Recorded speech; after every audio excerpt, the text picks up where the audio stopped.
making my way over to the House of Culture. They got the front part of it painted, but then the back side over here incomplete.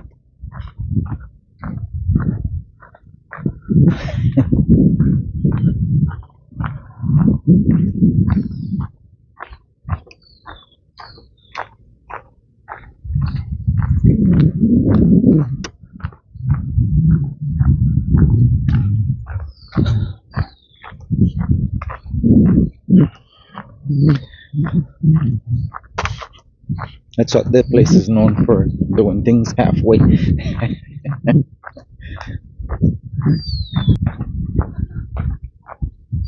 I'm a few minutes late. It's awfully quiet this morning. So Norman Broster Stadium down there. This is who's hosting the, I guess the program today. And I gotta highlight the railroad tracks. I mean, making a connection to the past, linking the past to the present and the future. But I remember they had a peg down there the last time.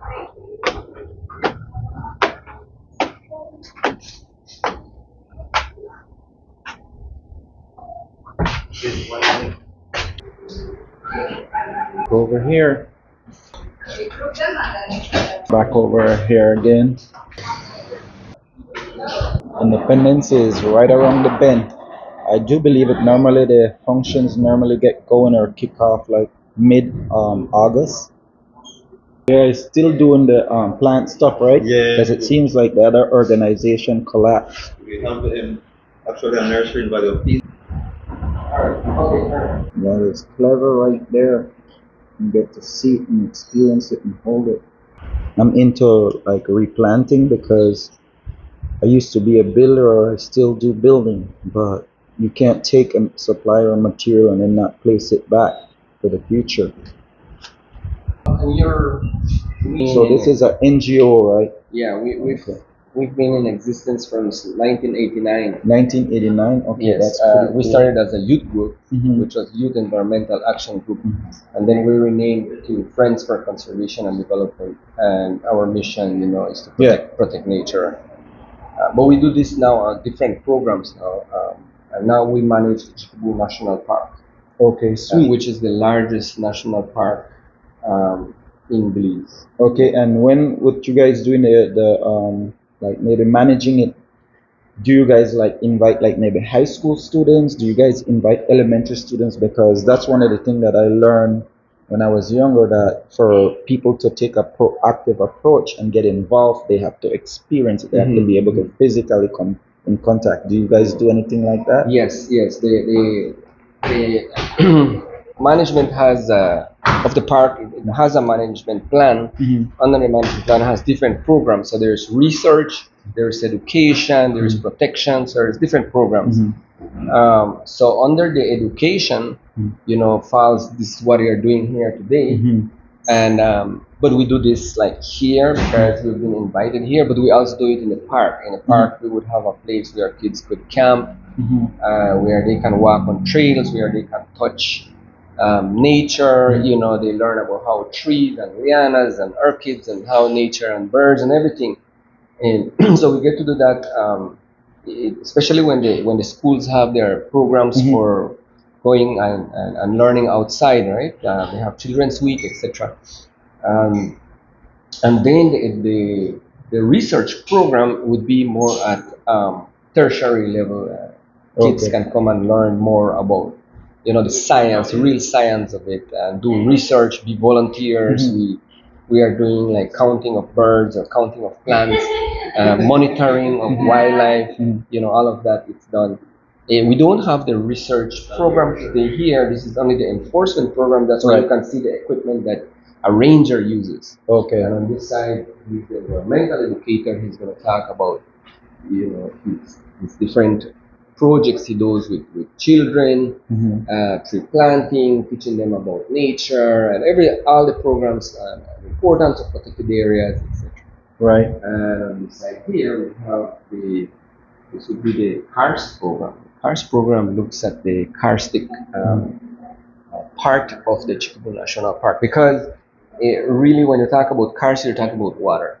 Okay. So rivers have been, carving into the mountains, and the caves, all caves that are formed were formed by rivers. So when you see a cave, you're looking at a river that flowed there. If it's dry, and maybe the river might still be in there. So caves need to be protected for one, for water, for the geology of it, and also because the Mayas used the caves largely as the areas to go into the underworld. Right. That's really not my program, but we have the different persons like Miss Yasmini and Mr. Justin that will be doing the presentation during the day to the children. Sweet. Awesome sauce, man. Yeah. Good morning. Let me introduce myself. My name is Mr. Justin Cook, and I am the environmental educator for an organization, as you see on the banner here, called FCD. FCD actually stands for Friends for Conservation and Development. Right? Today you are going to learn all about FCD. You are going to learn about what we do. Right? And here today I'm accompanied by my here first, the camera here is Kira. And she is our communication technician. She basically just follows us and goes around taking pictures of us about our activities that we are doing. Behind you guys, I have Mr. Derek Chan, who is actually the park manager. He's responsible for a park. He's going to tell you which park, or what kind of park it is. When we go around, and then to my left over here, this side here, the young lady here, we have Ms. Yasmin Manzanero. She's actually the cultural heritage coordinator for FCE as well. And again, she's going to tell you exactly what she does and why she does it, right? So, once again, good morning. And what we'll do is we'll break you up in smaller groups. And each group will be assigned to a little booth, and then we'll just give you 15 minutes for us to explain and provide you with some information, and then we just rotate you guys, right? So that you will understand exactly what we are doing here today. You are going to basically observe, listen, learn about exactly what we do at FCU, right? So if you wait more, you will send more. But man, right? 15 minutes, right? Basically, what I want to do, so just give you a little history. FCU, young people like yourself decided that all they wanted to do was basically go in their backyard. The forest that they have, go in the backyard and just explore it and learn about their forest and so on, right? And so in the year 1989, they found a group of young men, and those young men were from the communities of Sokot, Benke, and Kalapete. And so they just came together, they found a little group, and that group was called the Environmental Action Group, right, in 1989.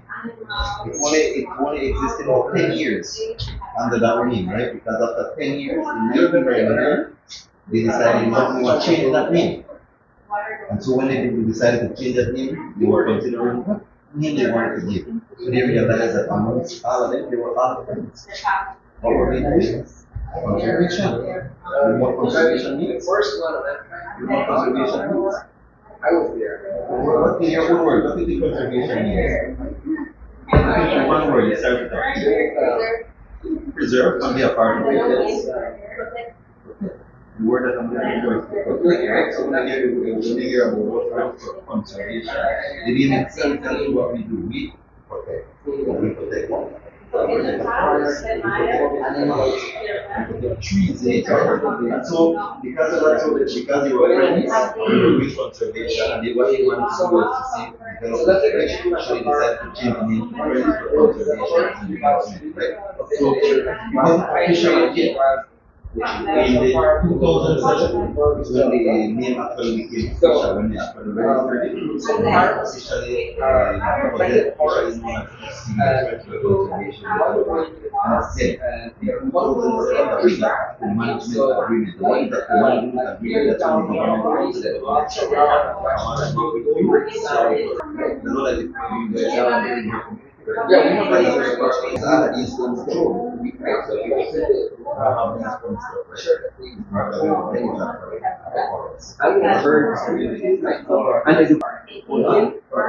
but they are going to talk about the patrol range, the enforcement range. So the enforcement ranger, his job is to do patrols. Good thing. So we have how you can use it. Different kind of plants that kind of hurt you. So the ranger has to have a chicken coat and a long trousers. This design. The Caribou Street, and how big is this forest? Because right here it looks small, right? I could even measure it with my hand, but how big is it? It's actually 285,937 acres. Huge, huge, so big that in reality, the Chicken Bull National Park is the largest protected area that we actually have. It's the largest national park that we have here in Caribou Street, right? If anybody asks you, if you go to school and anybody asks you, "Hey, do you know what's the largest national park here in Belize?" You don't know, right? Because it's which park?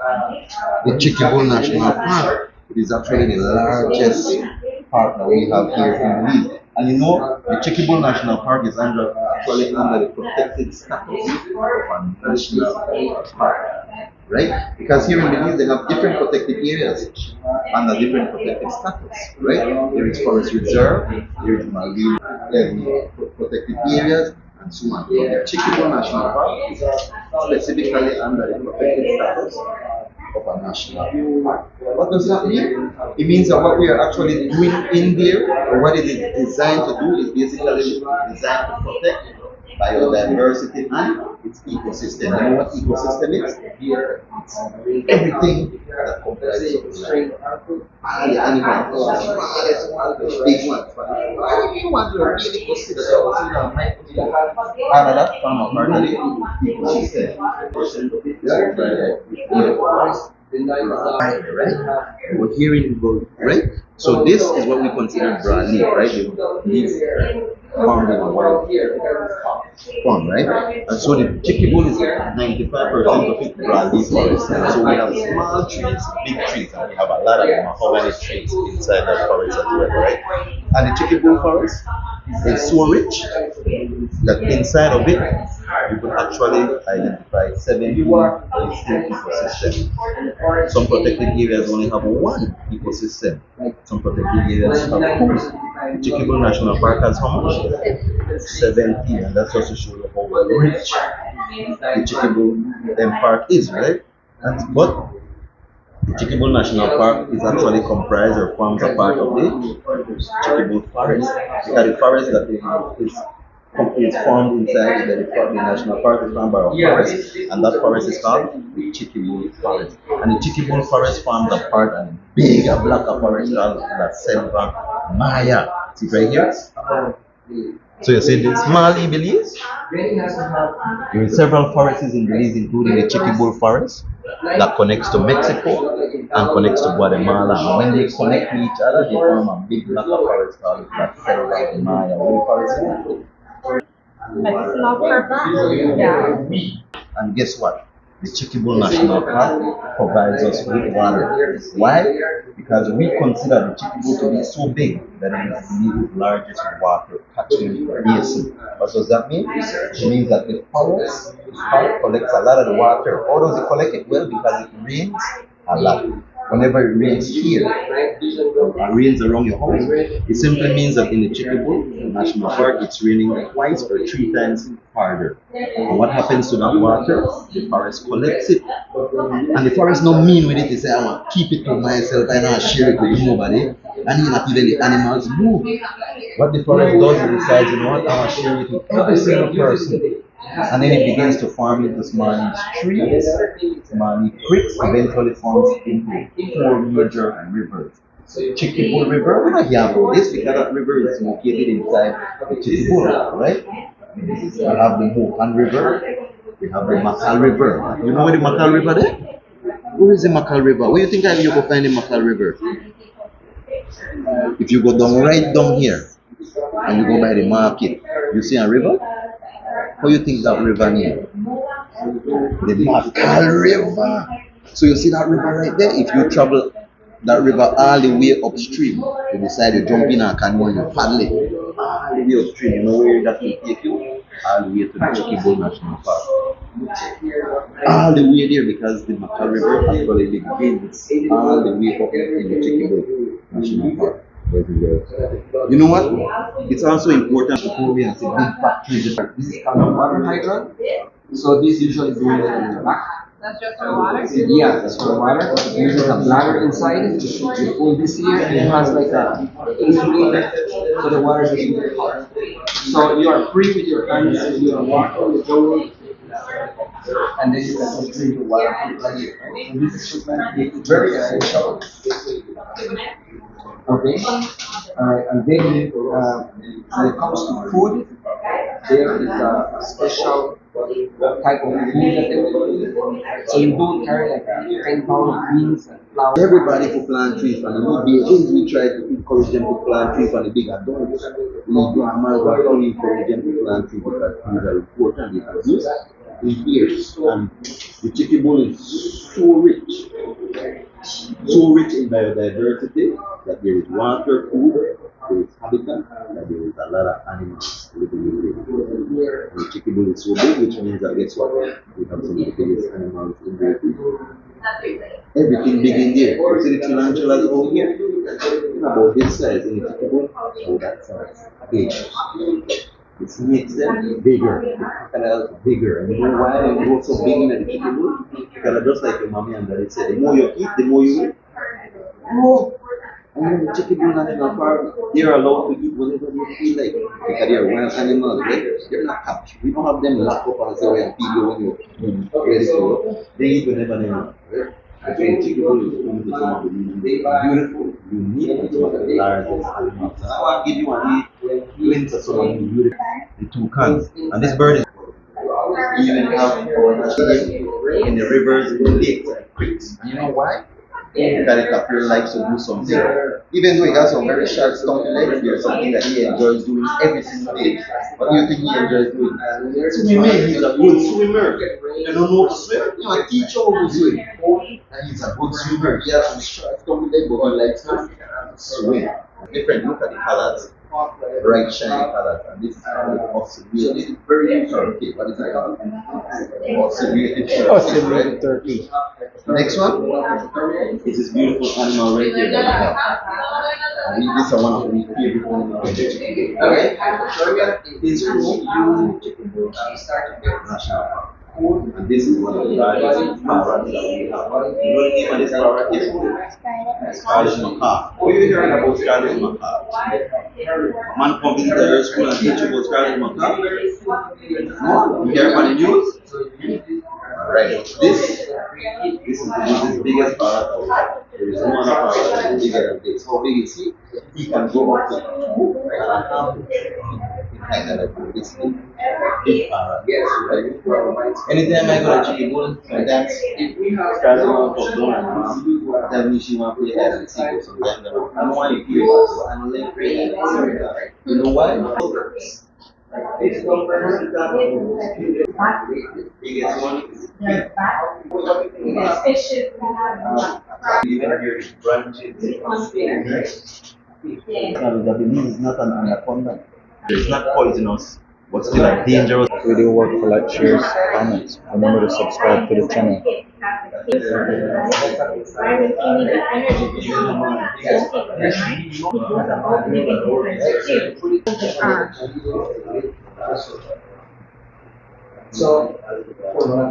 But apart from all of that, why is it important that the Forest Management Unit rangers protect and preserve the cave? It's because apart from that, we have threats. We have things like that are occurring inside the chicken coop, where we find little shelters, little huts that are macaws and any type of other birds. There's hunters too, they come in, they kill the birds, even the wildlife such as the bears, the carries, and there's illegal loggers too that are coming into the site of the chicken coop. How it looks. Watersheds and the Greater Belize Water, Chicken River, the Yukon River, Makal River, and the Belize River. Those four major rivers is what we teach about. we teach about why the water in those rivers are important. We teach the people about what is affecting that river, right? We also teach people about the beautiful people to plant trees, you know. And then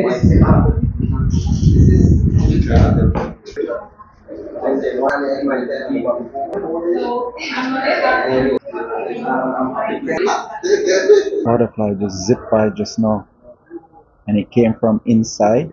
Came in from the back of the yard to this back door into the reception middle door here, and then came out this door right here. It's pretty awesome. It's held in the activity room.